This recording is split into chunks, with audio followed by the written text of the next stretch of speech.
দর্শক, সিএসআর এর মুক্তবাক অনুষ্ঠানে আপনাদের সবাইকে স্বাগত জানাচ্ছি। আমি মনজুর আল মতিন। দর্শক, আজকে আমাদের আলোচনা শ্রমবাজার নিয়ে। করোনার কারণে অনেক পাল্টে গেছে বিশ্ব, এবং সে কারণে যারা বিভিন্ন দেশে বাংলাদেশ থেকে গিয়ে কাজ করছিলেন তারা নানান রকম সমস্যায় পড়েছেন। প্রথমত তাদের অনেককে দেশে ফিরে আসতে হয়েছে, কাজ হারিয়েছেন তারা। আবারও ফিরে যাচ্ছেন অনেকে, কারণ ফিরে যাওয়ার টিকিট আগে থেকেই কাটা ছিল, গিয়ে কাজ পাচ্ছেন না। সৌদি আরবে নতুন করে একটা সমস্যায় পড়তে হচ্ছে, তাদেরকে 70,000 টাকার মতো খরচ করে সেখানে প্রাতিষ্ঠানিক কোয়ারেন্টিনে থাকতে হচ্ছে। সেটার কারণে তাদের বিদেশ যাত্রার খরচটা অনেক বেড়ে যাচ্ছে। এর পাশাপাশি নতুন আর কি করা চলে এই শ্রমবাজারে, যে নতুন বাস্তবতা সৃষ্টি হয়েছে তার সাথে মানিয়ে নেবার জন্য, সেসব নিয়ে আজকে আমরা কথা বলতে চাই। তিনজন সম্মানিত অতিথি রয়েছেন আমাদের সাথে, সবাই সরাসরি যুক্ত হয়েছেন। আছেন মোহাম্মদ শহীদুল ইসলাম, তিনি মহাপরিচালক, জনশক্তি কর্মসংস্থান ও প্রশিক্ষণ ব্যুরো। আছেন জনাব আলী হায়দার চৌধুরী, তিনি সাবেক মহাসচিব বায়রা। এবং আছেন ডক্টর খন্দকার গোলাম মোয়াজ্জেম, তিনি গবেষণা পরিচালক সিপিডি। আপনাদের সবাইকে স্বাগত আমাদের এই অনুষ্ঠানে। শুরুতেই খন্দকার গোলাম মোয়াজ্জেম, আপনার কাছে আসতে চাই। এই যে সমস্যার কথা বলছিলাম, আমরা কদিন আগে দেখেছি শ্রমিকরা তাদের ফেরত যাওয়ার সময় হয়ে এসেছে, বিমানের টিকিট পাচ্ছেন না এবং রাস্তায় তারা আন্দোলনের জন্য নেমে এসেছেন। তাদের একটা অভিযোগ বরাবরই রয়েছে যে তাদের স্বার্থর ব্যাপারে সরকার সবসময় মনোযোগী হয়ে ওঠে না, যদিও তাদের পাঠানো রেমিটেন্সের টাকার উপর আমাদের অর্থনীতি অনেকাংশেই নির্ভরশীল। এদের ব্যাপারে আসলে আর কি করণীয় রয়েছে সরকারের? ধন্যবাদ। প্রথমত হলো যে অবশ্যই এটা গুরুত্বপূর্ণ যে আমাদের বৈদেশিক রেমিটেন্স আনবার ক্ষেত্রে প্রবাসী কর্মীদের সবচেয়ে বড় ভূমিকা, এবং সেটা অনেকটা নীরবেই থেকে যায়। আমরা আসলে তাদের সেই অর্থে যেভাবে তাদের ভূমিকার স্বীকৃতি দরকার সে সবসময় সেটি করতে পারেনি। বরঞ্চ বলা যেতে পারে দীর্ঘদিন পর সাম্প্রতিককালে সরকারের পক্ষ থেকে যে ইনসেন্টিভটি দেয়া হচ্ছে রেমিটেন্স প্রেরণের উপরে, বলা যেতে পারে যে এককভাবে সাম্প্রতিক কালের ভিতরে এটি একটি বড় উদ্যোগ, যেটি 2% যেটি দেয়া হচ্ছে, যেটি আসলে আমাদের কাছে মনে হচ্ছে যে একটি ইতিবাচক উদ্যোগ, এবং সেটার আমরা ফলও আমরা এই সময়কালে দেখতে পেয়েছি। সেটি ঠিক। তবে এটাও আবার মনে রাখা দরকার যে কোভিড এমন একটা প্রেক্ষাপট যেটা আসলে বৈশ্বিক, এটি স্থানিক কোনো বিষয় না, এবং প্রত্যেকটি দেশই তার অভ্যন্তরীণ শ্রমবাজার নিয়ে আসলে ধুঁকছে, এবং সেটি ঢেউ এক এক দেশে এক এক পর্যায়ে পড়ছে, এবং তার এক এক রকমের প্রতিক্রিয়া হচ্ছে, এবং তার কারণে তাদের অভ্যন্তরীণ শ্রমবাজারে যে প্রতিক্রিয়া পড়ছে সেটির কারণে যারা বাইরে থেকে যারা কর্মরত হয়ে যাচ্ছেন তাদের সঙ্গে তাদের কি সম্পর্ক হবে, এবং নিজেদের যে শ্রমিক রয়েছেন তাদের ব্যাপারে তারা কি উদ্যোগ নেবেন, এটি নিয়ে কিন্তু অবশ্যই প্রত্যেকটি দেশেরই এক ধরনের একটা দ্বিধান্বিত পরিস্থিতি রয়েছে। এবং আমার কাছে যেটি সবচেয়ে গুরুত্বপূর্ণ মনে হয় যে এটি এমন একটি রোগ এবং এটি এমন একটি তার প্রতিক্রিয়া, এটির আসলে দীর্ঘমেয়াদী আগে থেকে কোনো প্রস্তুতির আসলে সুযোগ কম, বরঞ্চ যেটি দরকার সেটি হলো তড়িৎ সিদ্ধান্ত গ্রহণ করবার ক্ষমতা, এবং যত দ্রুত যে কোনো একটা চ্যালেঞ্জ আসছে তত দ্রুত যাতে সেটির সমাধানের জন্য উদ্যোগ নেওয়া হয় সেটির দেখা। যেমন সম্প্রতি আমরা যখনই আপনি বললেন যে সৌদি আরবে গিয়ে কোয়ারেন্টাইনে থাকতে হচ্ছে 14 দিনের জন্য, এবং তার জন্য হোটেলে থাকাটি বাধ্যতামূলক করা হচ্ছে, সেটি হয়তো সৌদি নাগরিক বা সৌদি সরকারের পক্ষ থেকে সেটি যৌক্তিক, যেটি আমাদের দেশে আসলেও যেমন আমরা এটি মনে করি। তখন সেই দিক থেকে সরকারের পক্ষ থেকে যখন ইমিডিয়েটলি যে ডিসিশন নেওয়া হলো যে যারা হোটেলে থাকবেন তাদের হোটেলে থাকার খরচের একটি অংশ সরকার দিয়ে দেবেন, আমার কাছে এই তড়িৎ সিদ্ধান্তের বিষয়টিকে ইতিবাচক মনে হয়েছে। কিন্তু আবার একই সাথে এটাও ঠিক যে এই সুযোগটি যাতে সকলে পায়, এবং এর মধ্যে যেন বিভিন্নতা না সৃষ্টি হয়, সেটি যেমন একটি দিক।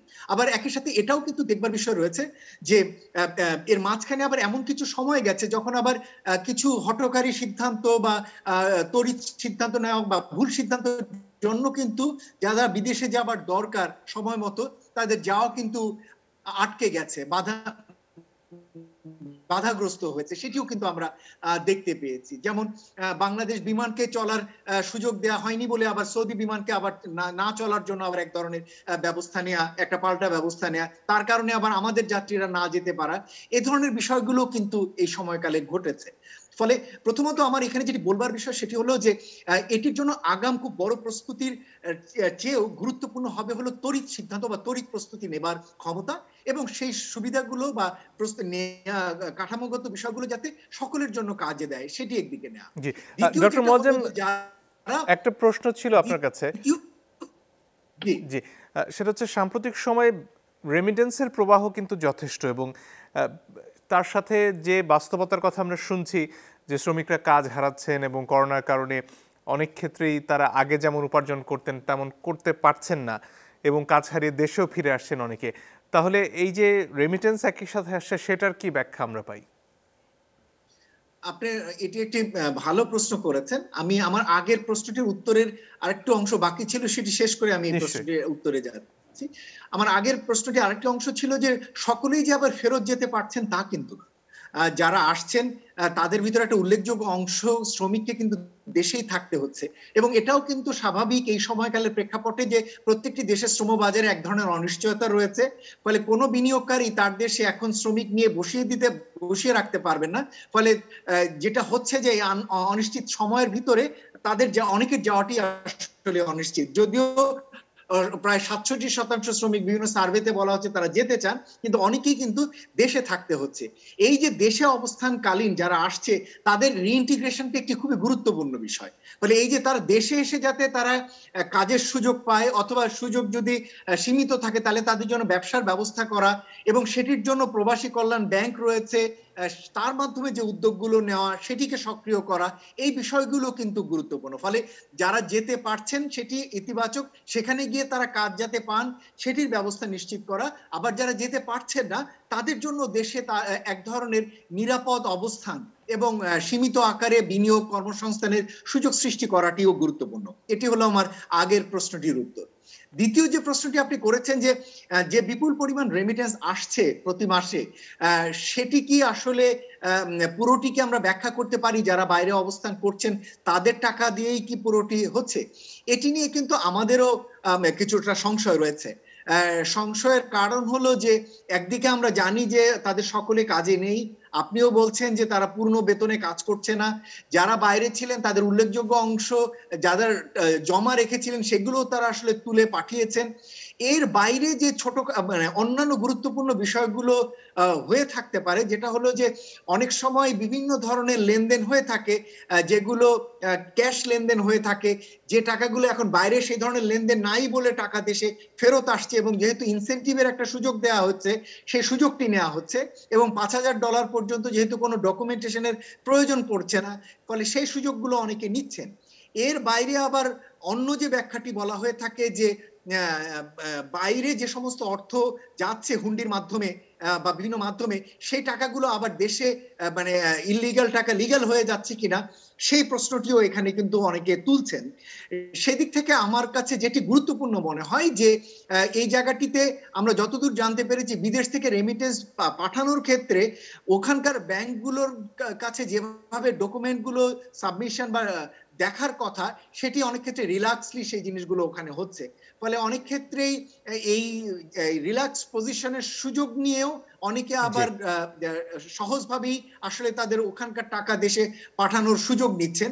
এদিক থেকে আমাদের যেটি অনুরোধ ছিল কেন্দ্রীয় ব্যাংকের কাছে যে যারা ওখান থেকে টাকা পাঠাতে চাচ্ছেন তাদের প্রপার ডকুমেন্ট আছে কিনা, এবং সেই ডকুমেন্ট এবং সেগুলোর এই টাকাগুলো ওখানে উপার্জিত কিনা, এই ডকুমেন্টের ভিত্তিতে তারা যদি ডকুমেন্টগুলো চেক করে টাকা পাঠানোর ব্যবস্থা করেন তাহলে হয়তো অনেকগুলো প্রশ্নের উত্তর মিলবে। এটি আমাদের মানে সামগ্রিক একটি অনুমান সাম্প্রতিক কালের এই পরিস্থিতির বিবেচনায়। অনেক ধন্যবাদ। জনাব শহীদুল আলম, আপনার কাছে এই পর্যায়ে আসতে চাই।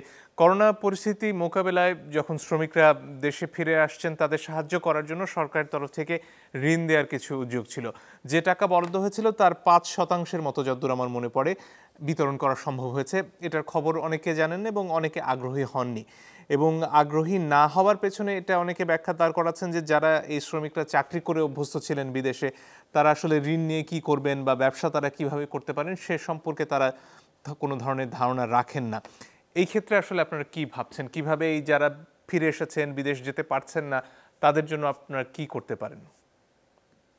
জি, আপনাকে ধন্যবাদ জানাচ্ছি। বিষয়টি খুবই পার্টিনেন্ট কোশ্চেন এবং আলোচনা হওয়া দরকার।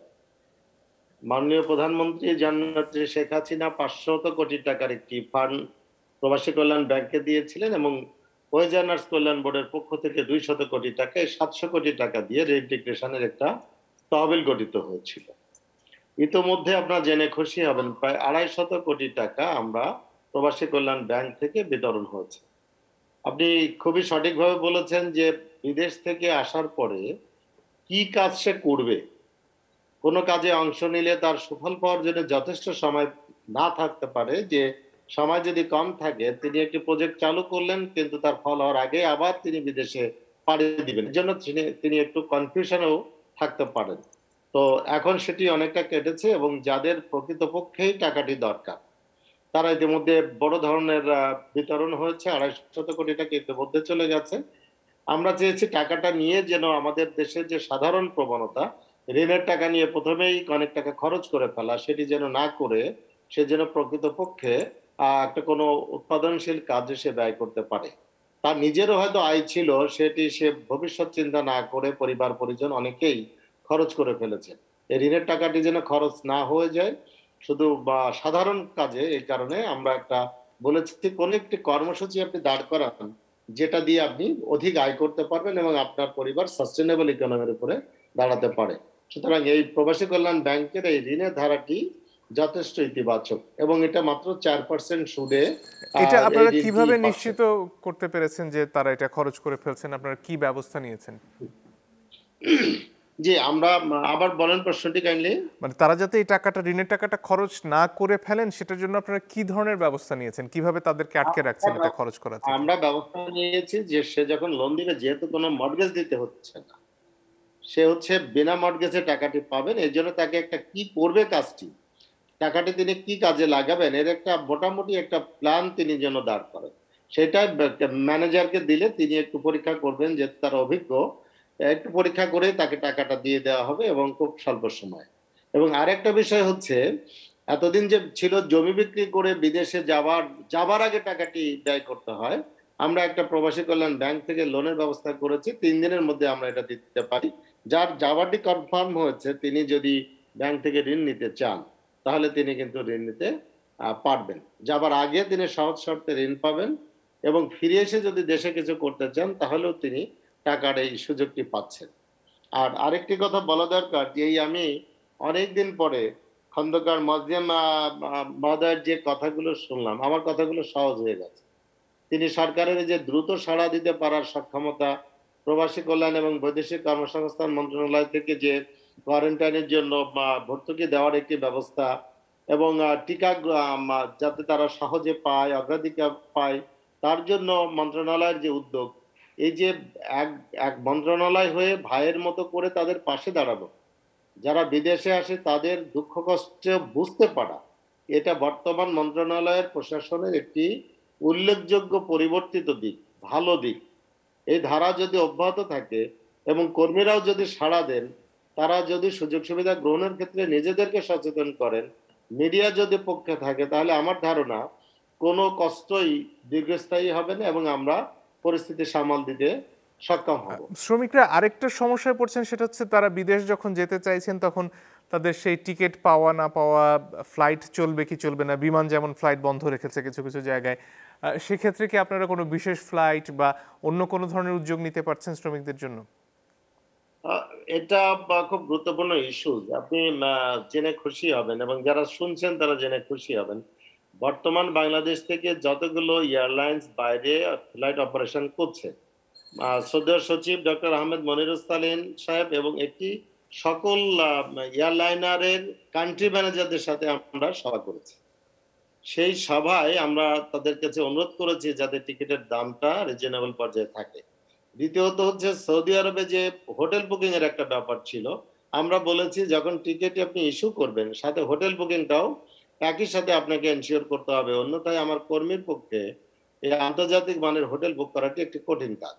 মন্ত্রণালয়ের অনুরোধে যেখানে হোটেল বুকিং প্রায় তারা পরিহার করার চেষ্টা করছিল, এখন প্রায় 60টি টিকিট এজেন্সি হোটেল বুকিং সহ টিকিট বিক্রি করছে। এক্ষেত্রে একটা প্রতিযোগিতামূলক অবস্থা যদি থাকতো তাহলে হয়তো টিকিটের দামটি রিজনেবল হতো। এবং যখন তারা যাচ্ছে স্বাস্থ্যবিধি মানার কারণে প্রায় ক্ষেত্রে অর্ধেক যাত্রী নিতে হচ্ছে, এবং যখন ফিরে আসছে তখন অধিকাংশ সিটই খালি আসছে। সুতরাং স্বাভাবিক অবস্থার তুলনায় ৭৫ ভাগ টিকিটের মূল্য এই ২৫ ভাগের উপরে যে আরোপিত হচ্ছে, যে কারণে টিকিটের মূল্যটা বেড়ে যাচ্ছে। তারপরেও আমরা মনে করি সকল সময় ব্যবসার জন্য নয়, মাঝে মধ্যে সামাজিক দায়বদ্ধতার কারণে এই জি এয়ারলাইনার গুলোর কিছু সামাজিক দায়িত্ব আছে। আমার এই যত কর্মী বাংলাদেশ থেকে যত ট্রাভেল এজেন্ট আছেন তারা যে টিকিট বিক্রি করেন, তার তো ৭০ ভাগ শুধু আমার মন্ত্রণালয়ের কর্মীদের দ্বারা পূর্ণ থাকে। সুতরাং এই দুঃসময়ে তারা যদি একটু মমতা দেখায়, তারা যদি তাদের বিজনেসটাকে সামাজিক বিজনেস মনে করেন, যদি তারা এই নিজেদের দায়িত্ব মনে করেন কর্মী পরিবহন করা, তাহলে তাদের বিজনেসের মাত্রাটি কমিয়ে তারা যদি আমার ভাই বোনের পাশে দাঁড়ান, তাহলে এটি মানবিক হবে। জি সবসময় ব্যবসাটি নয়, বরং দায়িত্ব পালনটি অনেক গুরুত্বপূর্ণ। সবাই মিলে দায়িত্ব পালন করে একটু অংশ যদি তারা গ্রহণ করেন তাহলে সহজ হয়ে যায়। জি আমরা যেমন অনেক দাঁড়িয়েছি, ধন্যবাদ। আমার আপনার সকল কাছে স্টেক ফিরবো হোল্ডার, আবার আমার সকল জনাব পার্টনার আলম। যেন পাশে দাঁড়ায়। জি একটু জনাব আলী হায়দার চৌধুরী আপনার কাছে আসতে চাই।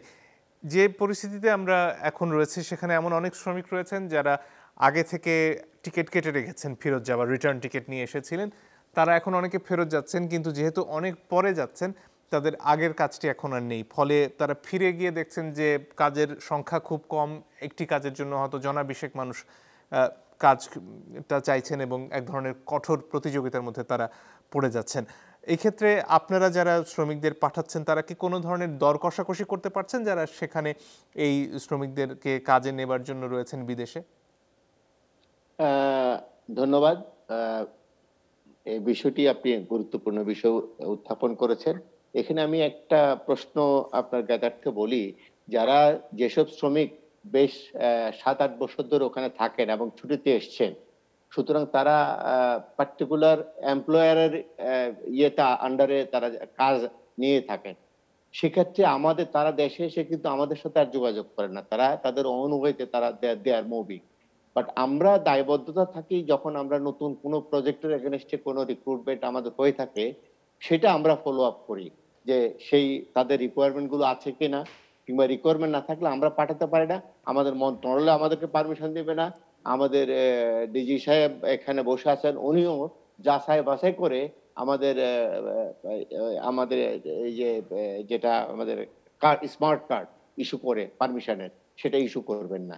সুতরাং এই ক্ষেত্রে আমার মনে হয় ওই আলোচনাগুলো করার আমাদের সুযোগ নেই। তবে আমি এই যে আমাদের ডিজি মহোদয় এবং মোয়াজ্জেম সাহেব যে যে আলোচনাটা করেছেন, এটা গুরুত্বপূর্ণ কতগুলো আলোচনা ওনারা উত্থাপন করেছেন।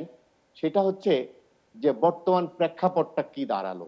বর্তমান আমাদের ট্রেডিশনাল মার্কেট গুলো নর্মালি আমরা যেটা বলি, আমাদের মধ্যপ্রাচ্য ভিত্তিক আমাদের এই যে সাধারণ শ্রমিকদের মোবিলাইজেশন, আমাদের ইউরোপ বেস আমাদের কোনো হিউজ মোবিলাইজেশন নাই।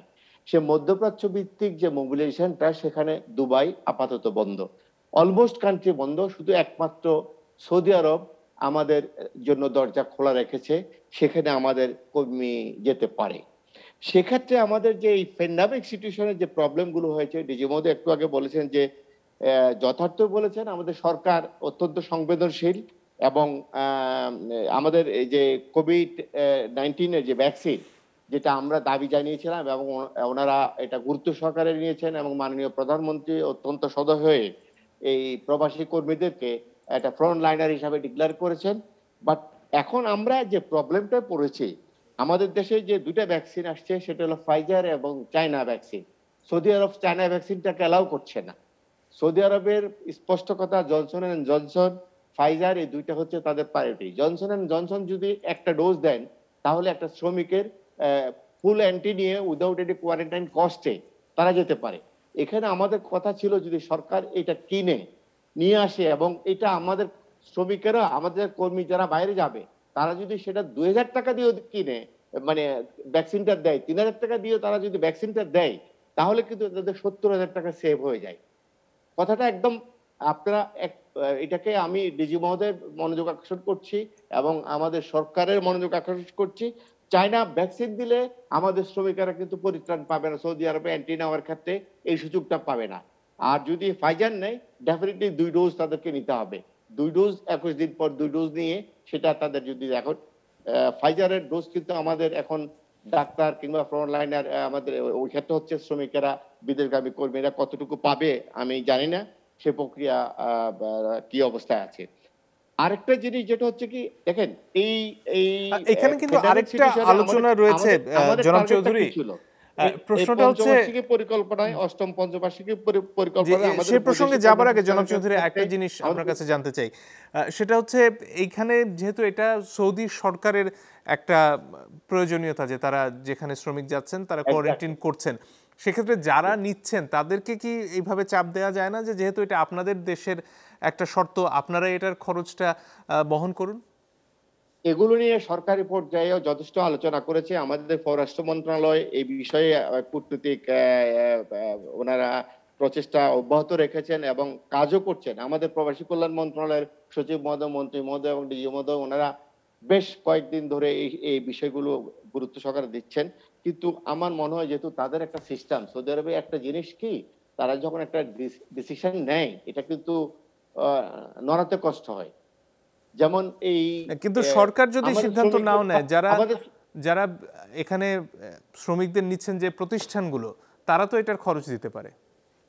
দিতে পারে, এটা আমাদেরও দাবি ছিল। আমরা প্রাইভেট সেক্টর থেকে আমরা এটা চেষ্টা করেছি, ওখানকার যারা অথরিটি আছেন তাদের সাথে আমরা কোঅর্ডিনেট করার চেষ্টা করেছি এবং তাদেরকে কনভিন্স করার চেষ্টা করেছি দ্যাট তোমাদেরই শ্রমিক, তোমাদের উন্নয়নের সহযোগী, তোমরা তাদেরকে বহন করে। আমাদের মন্ত্রণালয় থেকে, আমাদের দূতাবাস থেকে ওই বিষয়টা অ্যাড্রেস করার চেষ্টা করেছেন, কিন্তু তারা এটাকে তারা ঠিক সেইভাবে নিচ্ছেন না।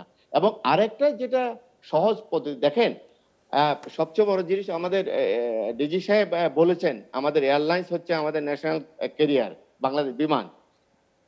আপনি নর্মাল ফেয়ারটা সৌদি আরবে 35,000, এখন 70-80,000 করে আমাদের ফেয়ার, এবং একমাত্র বাংলাদেশের এই সেক্টরে লেবার ফেয়ার নাই। অথচ পৃথিবী থেকে যেখানে লেবার সেন্ডিং কান্ট্রি, আপনি এশিয়া মহাদেশে আমাদের 11টা লেবার সেন্ডিং কান্ট্রি আছে, প্রত্যেক কান্ট্রিতে লেবার ফেয়ার আছে। আপনি ফিলিপাইন থেকে 9 hour flying hour to Riyadh, সেখানে আপনি আমাদের অর্ধেক কস্ট, অথচ আমাদের 5.5 flying hour Dhaka to Riyadh, সেখানে আমাদের 70-80,000 আমাদের ফেয়ার। 70-80,000 দিয়ে তো আমরা নিউ ইয়র্কে চলে যেতে পারি। এই বিষয়গুলো আমাদের ন্যাশনাল ক্যারিয়ার কিভাবে দিচ্ছে আমি জানি না। আমাদের এগুলো তো ন্যাশনাল ইন্টারেস্ট। আমাদের শ্রমিক যত বেশি যাবে, আমাদের এই যে আমাদের বৈদেশিক কর্মসংস্থানের লক্ষ্যমাত্রা তত বেশি অর্জন হবে। 35 লক্ষ বৈদেশিক কর্মসংস্থানের টার্গেট যদি তারা, আমাদের সরকার এই পঞ্চবার্ষিকী পরিকল্পনা নির্ধারণ করেছে, টার্গেট করেছে, তা এই 35 লক্ষ কিভাবে আপনি লক্ষ্যমাত্রায় আপনি অর্জন করবেন? এগুলোর জন্য যত দ্রুত সম্ভব আপনি আপনি জানেন আমাদের এখন বাংলাদেশে বর্তমানে 50,000 কর্মী ভিসা স্ট্যাম্প করে যাওয়ার জন্য প্রস্তুত হয়ে আছে। They are not getting the ticket even, তারা প্রপারলি কোয়ারেন্টাইনের বুকিং এবং টিকিট তারা পাচ্ছে না। অনেক ধন্যবাদ। আমার মনে হয় এই বিষয়ে জনাব শহীদুল আলম খালি যাচ্ছে, উত্তর এটা দিতে আমার কাছে চাইবেন। বোধগম্য নয়। এয়ারলাইন্সের কোথাও শুভঙ্করের ফাঁকি রয়েছে এবং এই এয়ারলাইন্স গুলো সিন্ডিকেট করছে। এয়ারলাইন্স গুলো সিন্ডিকেট করে যখন ক্রাইসিস মুহূর্তে এই সুবিধাটা বাংলাদেশের উপরে চাপিয়ে দিচ্ছে, বাংলাদেশের শ্রমিকদের উপরে চাপিয়ে দিচ্ছে এই কষ্টটা। জি, অনেক ধন্যবাদ। একটা বিরতির আসলে সময় হয়ে গেছে। জি, জনাব চৌধুরী, আপনার প্রশ্নগুলো নিশ্চয়ই জনাব শহীদুল আলম শুনেছেন, তার কাছে আমরা বিরতির পর ফিরে আসব। দর্শক সঙ্গে থাকবেন আশা করি।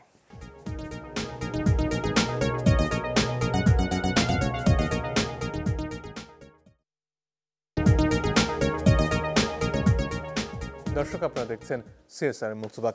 ফিরে আসবো জনাব শহীদুল আলম আপনার কাছে। একটু আগে জনাব চৌধুরী কতগুলো অভিযোগের কথা বলছিলেন, বিশেষত বিমানের ভাড়া নিয়ে সিন্ডিকেট হচ্ছে বলে তিনি অভিযোগ করছিলেন। এসব ব্যাপারে আপনার মতামত জানতে চাই। সত্যিকার অর্থে আমি তো আসলে কাস্টমার অফ দা এয়ারলাইনার। তারা যে যাত্রী বহন করে, আমি এবং আমার কর্মী হচ্ছে তার যাত্রী।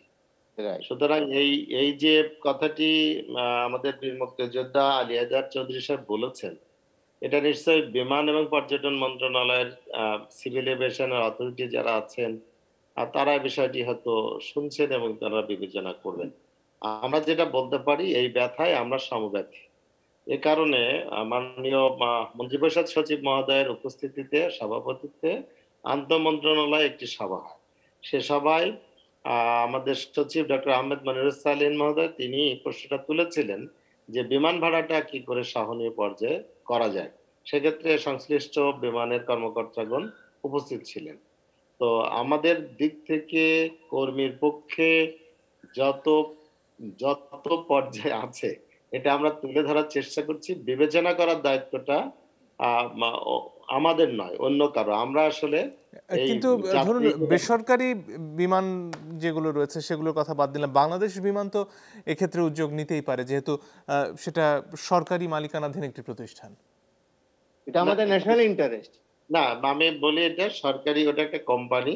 আরেকটা বিষয় হচ্ছে আমরা অফার করেছি যে আপনারা যদি একটু কষ্টও হয়, আপনারা প্রতিযোগিতা তৈরি করার জন্য বিমান বাংলাদেশের টিকিটটি একটু কমিয়ে দিন, যাতে অন্যান্য এজেন্সিগুলো কমাতে বাধ্য হয়। এবং সিভিল এভিয়েশনের চেয়ারম্যান মহোদয়কে অনুরোধ করেছি যে এটা পার্শ্ববর্তী দেশসমূহের সাথে মাইলেজ ডিস্টেন্স অনুসারে যেন একটু যৌক্তিকতা মিলিয়ে নেওয়া হয়। যদি সমদূরত্বে পার্শ্ববর্তী দেশের ভাড়া কম হয় তাহলে যেন কমানো হয়। আমাদের আরেকটা হচ্ছে যে একটা বিমানের ভিতরে যে শ্রেণী আছে, বিজনেস ক্লাস থেকে এ, ই এবং কে পর্যন্ত, আমরা বলেছি যে লেবার শ্রেণী বা লেবার ফেয়ার চালু করা না গেলে অন্তত ইকোনমিক ক্লাসের সিট সংখ্যা বাড়িয়ে দেওয়া হোক এবং এটা যেন ফ্ল্যাট রেট হয়, ঘন্টায় ঘন্টায় যেন না বাড়ে। যতক্ষণ সিট খালি থাকবে ততক্ষণ যেন একই ভাড়ায় থাকে এবং পিছন দিকে যে সিটগুলোকে ইকোনমিক শ্রেণী দেওয়া হয়, ইকোনমিক ক্লাসের মধ্যে আবার 4-5টা ভাগ আছে, এই ভাগটা যেন আমাদের অন্তত একটু বাড়ে। অর্থাৎ আমার শ্রমিক ভাইরা যেন বিমানের অর্ধেক পর্যন্ত একটা ফ্ল্যাট রেটে যেতে পারে। কোন কোন দেশে আছে নাকি যে মাত্র 15-20টা খুব কম রেট, বাকিগুলো সব হাই রেট। সেটাকে তুলনা করলেও চলবে না। এই জন্য আমরা চেয়েছি যে এয়ারলাইনার গুলোর কাছে যে তারা এই আমাদের দরিদ্র ওয়ার্কার শ্রেণী যারা হচ্ছে বিদেশের অর্থনীতিকে সচল রাখছে, বিদেশি উন্নয়নে অবদান রাখছে, আমার দেশে অবদান রাখছে, এমন নয় যে শুধু আমার দেশের জন্য তারা কাজ করছে। তারা তো যেখানে কাজ করছে সে জাতির জন্য ভূমিকা রাখছে, আমার নিজের জাতির জন্য ভূমিকা রাখছে। এ মানুষটি তো স্বার্থপর নয়, এ মানুষটি তো গ্রিন মানুষ। তারা বাংলাদেশের অক্সিজেন গ্রহণ করে না, বাংলাদেশে ওয়েস্ট করে না, বাংলাদেশের রাস্তা ব্যবহার করে না। তারা আইন শৃঙ্খলা, যদি দেশে থাকতো 1 কোটি মানুষ, কতগুলো পুলিশ লাগলো অপরাধ দমনের জন্য, কত আদালত বসাতে হতো এই 1 কোটি মানুষের বিচার করার জন্য। সুতরাং এই মানুষের আরো অনেক কিছু পাওনা আছে, তাদেরও বুঝতে হবে, কর্মীদেরও আস্তে আস্তে বুঝতে হবে যে তারা মূল্যবান। আমরা যেমন বুঝি তাদেরও বুঝতে হবে তারা মূল্যবান। তারা যেন তাদের জীবনের প্রতি সদাচার করে, তারা যেন তাদের অর্থটা সঠিক খাতে বিনিয়োগ করে, তারা যেন বিদেশে সঠিক আচরণ করে। ডক্টর মোয়াজ্জেম, আপনার কাছে আসতে চাই এই পর্যায়ে। এই যে পরিস্থিতি, সেখানে এক ধরনের শ্রমবাজার সংকুচিত হয়েছে, আরেক ধরনের শ্রমবাজার বিকশিত হচ্ছে, যেখানে দক্ষতার প্রশ্নটি সামনে চলে আসে এবং বাংলাদেশের শ্রমশক্তিকে আরেকটু দক্ষ করে তোলার কথা অনেক দিন থেকেই বলা হচ্ছে, কিন্তু সেদিকে কতটুকু আমরা এগোতে পেরেছি সেটা নিয়ে প্রশ্ন বোধহয় থেকেই যায়। এটা নিয়ে আপনার যদি কোনো পরামর্শ থেকে থাকে। দেখুন, এই মুহূর্তে আমরা আসলে স্বল্প মেয়াদী কিছু ক্রাইসিসের ভিতরে রয়েছে, আর আপনি দক্ষতা বৃদ্ধির যে বিষয়গুলো বলছেন এটি আসলে মধ্য দীর্ঘমেয়াদী এক ধরনের প্রেক্ষাপট। তা আমি স্বল্প মেয়াদী প্রেক্ষাপটের যে আলোচনাটি হচ্ছে, ওই আলোচনাতে আমার কিছু বক্তব্য অ্যাড করার ছিল, আমি একটু সেটি অ্যাড করে নিতে চাই। প্রথমত হলো যে এই মুহূর্তে আমরা আসলে প্রবাসী কল্যাণ ব্যাংক সম্পর্কিত একটি গবেষণার কাজ করছি এবং আমাদের মাননীয় ডিজি মহোদয় প্রবাসী কল্যাণ ব্যাংকের ইতিবাচক জায়গাগুলো বললেন। আমাদের কাছেও মনে হয়েছে যে প্রবাসী কল্যাণ ব্যাংক এই জায়গায় একটা খুবই গুরুত্বপূর্ণ ভূমিকা পালন করছে, তবে এই ভূমিকাটি আরো ব্যাপক ভিত্তিক হওয়া দরকার। এই জায়গাটিতে প্রবাসী কল্যাণ ব্যাংকের কিছু সীমাবদ্ধতা রয়েছে, কেননা তাদের কার্যক্রম সীমিত আকারে সারা দেশে চালিত রয়েছে, কিন্তু আমাদের প্রবাসী শ্রমিকরা কিন্তু সারা দেশ জুড়ে ছড়িয়ে আছে। যারা ফেরত আসছে তারা বিভিন্ন জেলা থেকে আসছে, সেই অনেক জেলাতে আবার পর্যাপ্ত সংখ্যক প্রবাসী কল্যাণ ব্যাংকের শাখাও নেই।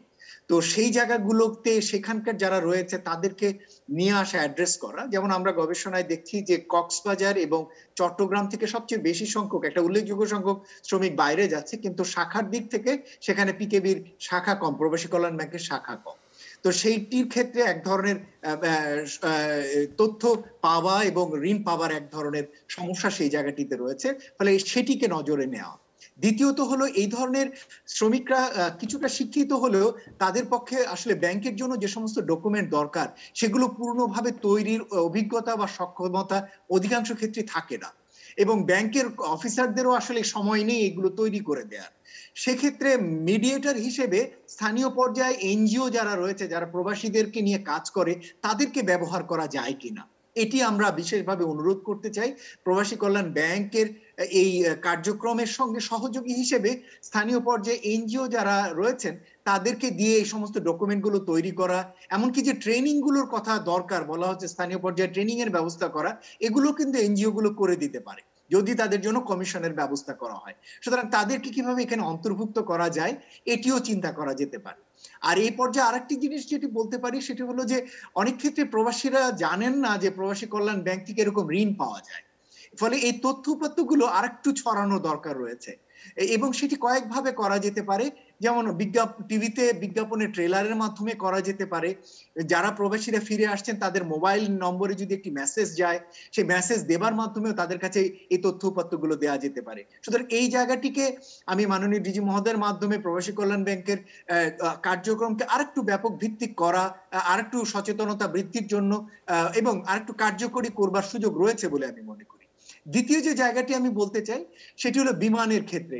দেখুন, বিমানের প্রাইসিং পলিসি নিয়ে বলবার কিছু নেই, এটি নিয়ে প্রায়শই সমালোচনা রয়েছে যে বিমান কিভাবে তার প্রাইসিং ঠিক করছে, তার টিকিটের মূল্য ঠিক করছে, সেটি অন্যান্য কম্পিটিটিভ যেগুলো রয়েছে স্থানীয় পর্যায়ে তাদের থেকে বিমানের মূল্য প্রাইস টিকিটের মূল্য অধিকাংশ ক্ষেত্রে বেশি পাওয়া যায়, এবং এক্ষেত্রে বিভিন্ন রকমের সমস্যাও আমরা জানি। আবার তার বিপরীতে গিয়ে এই মুহূর্তে তো আমি চাইবই যে তাদের টিকিটের মূল্য যাতে অবশ্যই আন্তর্জাতিক অন্য এয়ারলাইনগুলোর সম পরিমাণ অথবা প্রয়োজন বোধে আরো কম হওয়া দরকার, সেটি খুবই গুরুত্বপূর্ণ যে টিডিজি মহোদয় অনুরোধ করলেন। আমরা মনে করি যে এটি একটি গুরুত্বপূর্ণ রিকোয়েস্ট থাকা উচিত যে বিমান তার প্রাইস গুলো কমিয়ে আনা। এমনকি কখনো কখনো এমনও দেখা গেছে যখন শ্রমিকরা বিদেশে যাবার জন্য টিকিটের লাইন ধরছেন তখন এমনও গেছে যে বিমানের ভিতরে সিট খালি গেছে। এটি তো হওয়ার আসলে কথা না যে সিট খালি গেছে অথচ যাত্রীরা টিকিট পাচ্ছেন না, সেটিও কিন্তু আসলে এই টিকিট বিক্রির পর্যায়ে কিন্তু দুর্বলতার বিষয়টিকে কিন্তু ইঙ্গিত করে। সুতরাং এই জায়গাটিতে আমি একটি অনুরোধ করতে চাই, সরকার যারা বিদেশগামী যাত্রী রয়েছেন যদি টিকিটের মূল্যটি যদি অনেক বেশি তাদের জন্য চাপে হয় তাহলে এই জায়গায় অন্তত 20% পর্যন্ত যদি সরকার দায়টি নেন যে হ্যাঁ এই টিকিটের মূল্যের অন্তত 20% সরকার তাদেরকে সাবসিডাইজ করবেন, সেটি হলেও কিন্তু এই যারা বিদেশগামী যারা রয়েছেন তাদের যাওয়াটি সহজতর হতে পারে, ভারটি কিছুটা লাঘব হবে, এটি আমরা মনে করি। অনেক ধন্যবাদ। আমি লম্বা করে ফেললাম, আমি একটু ছোট্ট করে আপনার দক্ষতার জায়গাটি যেটি আসলে আপনি বলছিলেন যে দক্ষতার জায়গাটি নিয়ে প্রশ্নটি দিয়েছিলেন সেখানে যদি একটু বলতে চাই। দেখুন, দক্ষতার জায়গার ক্ষেত্রে আমাদের এই মুহূর্তে আমরা জানি যে বিএমইটি থেকে বিভিন্ন ধরনের ট্রেনিং এর ব্যবস্থা করা হয়, তবে এই ট্রেনিং গুলো এখনো আমরা যতদূর জানি যে এটা প্রাথমিক পর্যায়ে বা খুব বেসিক লেভেলের ট্রেনিং, কিন্তু বিদেশে যে সমস্ত হাই স্কিল যে সমস্ত জবগুলো তৈরি হচ্ছে আইটি সেক্টরে যে সমস্ত ট্রেনিং গুলো দরকার সেটি অনেক ক্ষেত্রে আমাদের যারা প্রশিক্ষিত জনগোষ্ঠী তাদের ভিতরে সেই ধরনের ট্রেনিং এর ব্যবস্থা দরকার। সবচেয়ে গুরুত্বপূর্ণ যেটা দরকার সেটা হলো আন্তর্জাতিক সার্টিফাইড ট্রেনিং এর দরকার। আমাদের এখানে অনেকে প্রাইভেট সেক্টর থেকে ট্রেনিং নিতে পারেন কিন্তু ওগুলো কিন্তু বিদেশে অ্যাক্রিডিটেড বা অ্যাকসেপ্ট হয় না, ফলে তাদেরকে অ্যাকসেপ্ট করাতে হলে আন্তর্জাতিক মানসম্পন্ন ট্রেনিং ইনস্টিটিউটের ওই ধরনের অ্যাক্রিডিটেশন পাওয়া যদি ট্রেনিং তারা নেওয়ার ব্যবস্থা করা যায় এখানে তাহলে তাদের জন্য জব পাওয়াটা সহজতর হবে। জি, ডক্টর মোয়াজ্জেম অনেক ধন্যবাদ। জনাব চৌধুরী আপনার কাছে ফিরে আসি। একটা প্রশ্ন তো থেকেই যায় যে বাংলাদেশের যে বিদেশ যাওয়ার জন্য শ্রমিকদের যে খরচ সেটা আশেপাশের অন্যান্য দেশের চেয়ে অনেকটা বেশি, এবং খানিকক্ষণ আগে জনাব আলম বলছিলেন যে এই সময়টা ব্যবসা করার নয়, সেই ব্যাপারে আপনাদের কোনো চিন্তা ভাবনা আছে যে আপনাদের দিক থেকে যে মুনাফাটুকু থাকে সেখান থেকে কি কিছু ছাড় দেওয়ার উপায় রয়েছে? ডেফিনেটলি আমরা এই ক্ষেত্রে আমি কথাটা বলতে চাই, প্রথমে আমরা মানুষ, তারপরে আমরা ব্যবসায়ী। সুতরাং আমরা এই ক্ষেত্রেও আমরা মানবিক চিন্তা করি। আমরা তো শুধু ব্যবসায়ী নয়, আমরা এই দেশেরই সন্তান এবং এই দেশের জন্য যুদ্ধ করেছি। সুতরাং এই দেশের কল্যাণ যেভাবে হবে এই সেক্টরে আমরা যারা কাজ করি আমরা অবশ্যই সেভাবেই চিন্তা করছি। আপনি সব ব্যবসায় মুনাফা চাই, প্রফিট চাই। আমরাও এখানে হয়তো কোনো প্রফিটের ব্যাপারে আমরা চিন্তা করি, কিন্তু সেটা আমরা এখন যে অবস্থায় আমরা আছি সেখানে আমরা প্রফিট নয়, আমরা কোনো রকমে মার্জিনাল ইয়েতে আমরা কোনো রকম আমাদের শ্রমিকদেরকে পাঠিয়ে দিতে পারলে আমরা মনে করি যে আমাদের যে ফ্লোটা আছে সেই ফ্লোটাও যাবে। ওখানে যে এমপ্লয়ার আছে সে এমপ্লয়ারকে আমরা স্যাটিসফাই করতে পারলাম, তাদের যে প্রজেক্ট আছে প্রজেক্ট হ্যাম্পার হলো না, নেক্সটে আমি আমার ডিমান্ডগুলো আমি প্রকিউর করতে পারবো। এখানে মজ্জব ভাইয়ের সাথে আমি সম্পূর্ণ একটু সাপ্লিমেন্ট করতে চাচ্ছি এবং একমত পোষণ করে সাপ্লিমেন্ট করতে চাচ্ছি যে আপনি যে প্রশ্নটা তুলেছেন দক্ষতার বিকল্প শুধু দক্ষতাই। এখানে এই দক্ষতা বলতে আমাদের ট্রেডিশনাল মার্কেটে যে দক্ষতা, যে চাহিদা, আমাদের ট্রেডিশনাল মার্কেটের বাইরে যদি যাই, আমি আইটি সেক্টর বলেছেন, গ্রাজুয়েট নার্স বলেছেন, ক্যাটারিং ইন্ডাস্ট্রি বলেছেন, এগুলো জাপান কিংবা ইউরোপ সেক্টর যদি যান সেটার হাইলি ডিমান্ড আছে। এখন আমি ডিমান্ড বেস নিড বেস ট্রেনিংটার আমি এখানে ইনস্টিটিউশন আমাদের ডেভেলপ করিনি। অর্থাৎ আমাদের গভর্নমেন্ট তরফ থেকে কিংবা আমাদের প্রাইভেট সেক্টরের তরফ থেকে আমরা ওই সেক্টরগুলো, ওই মার্কেটগুলো আমরা ক্যাচ করার জন্য আমরা আমাদের কোনো রিসার্চ সেল কোনো পর্যায়ে নাই যে আমরা ওই বেস আমি যদি আমার লাইন আপ করতে পারি তাহলে আমি তাদেরকে ট্রেনিং দিতে পারবো। বাট আমাদের এই ট্রেডিশনাল মার্কেটগুলোকে ক্যাচ করার জন্য আমাদের এখন প্রাইভেট সেক্টরে প্রচুর উন্নত মানের ট্রেনিং সেন্টার কিন্তু ডেভেলপ করে গেছে এবং আমি মনে করি that is good enough. Even এটা আরো পর্যাপ্ত দরকার, এটা অনেক অনেক বেশি দরকার। এটা আমাদের লোকাল মার্কেটে হোক চাহিদা যেরকম আছে, আন্তর্জাতিক বাজারও চাহিদা আছে। সুতরাং দক্ষ ইনস্টিটিউশন যত বেশি করব, আমি আমার কর্মীকে এই 70 কোটি মানুষের 34 কোটি হাত আমি যদি দক্ষ কর্মীর হাত তৈরি করতে পারি, আমি দেশের ভিতরেও কিন্তু নিজে খেটে তৈরি হইতো ডেভেলপমেন্ট করতে পারবো, আমি বিদেশে গিয়েও আমি ওদের উন্নয়নের সহযোগী হবে, আমাদের ওয়েজেস কিন্তু বেড়ে যাবে। অনেক ধন্যবাদ। আজকের মতো আসলে সময় ফুরিয়ে গেছে। আপনাদের তিনজনকে অসংখ্য ধন্যবাদ আজকে আমাদেরকে সময় দেওয়ার জন্য। দর্শক, ধন্যবাদ আপনাদেরকেও যারা আমাদের সাথে ছিলেন এতক্ষণ। বিদায় নিচ্ছি।